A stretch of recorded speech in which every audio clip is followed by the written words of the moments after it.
Today I'm here to share the most unpopular opinion in the creative community: instant coffee is the best coffee there is. No, but for real, the reason I love instant coffee is because it's so quick to make. It's quicker than these tutorials that I've been doing where I can teach you how to drastically change your image in only a few steps and in only a couple of minutes. But seriously, hello, welcome back to another tutorial. First off, I want to say thank you to everyone that supported me so far in this transition to more focus on YouTube rather than Instagram. I really appreciate it. And I look forward to continuing to create these tutorials and these vlogs that I've been putting out. So today we have something very simple, how to get a dreamy, sort of ethereal look. This is a look that I used a lot when I first moved out here. I wanted everything to have this sort of dreamy glow to it. It's not something I typically do as much anymore. So it's super simple. All we're gonna do is hop into Photoshop, throw a Gaussian blur. That's what we're gonna go with. And then do a couple adjustments from there, and that's how you're gonna get your dreamy look. So let's hop into Photoshop and I will show you what to do from there. Okay, so today we're gonna be working with this winter image and this sort of fall colored waterfall rainforest image. We'll start with the winter one.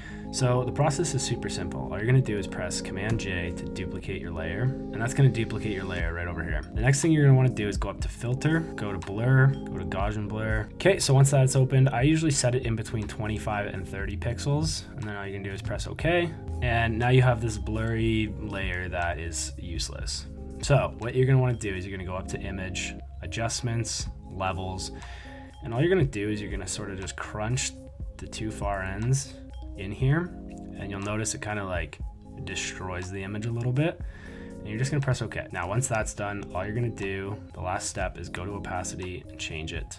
It varies on the image, but I would say anywhere between 10 and 15 is pretty good. Okay, so for this image we're gonna do the exact same process. Command J, then you're gonna go to Filter, Blur, Gaussian Blur. It'll pop up with the same 25 again. Press OK. Go back to Image, Adjustments, Levels. Now I found no matter sort of how much you crunch this, sometimes even if it's like totally brutal and you look at that blurred image and you're like, there's no way I can come back from this, you're still gonna end up getting a really nice glow from using this technique. Alternatively, if you want a little bit more glow in your image, we'll just use the winter one as an example.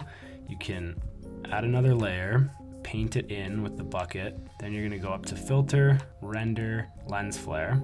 I go to 105, and all you're gonna do is screen that, grab your move tool, and sort of throw it up there. And then if you turn that on and off, a little bit of glow from the blurred layer, and a nice little light hit from this lens flare. When you put in a lens flare, you're gonna have some cleaning up to do, so just add a quick layer mask, grab your brush, maybe drop that down to 40, and then just kind of feather the hard edges of that, and it'll get rid of it pretty good. Okay, so that's it. That's all it takes to add this sort of dreamy, ethereal look. Like I mentioned, there are other ways of doing it. This is just the simplest way that I've found and how I used to do it, and I think it adds a nice look. Once again, thanks so much for watching, and thanks for all the support. I'll see you on Monday with a new vlog.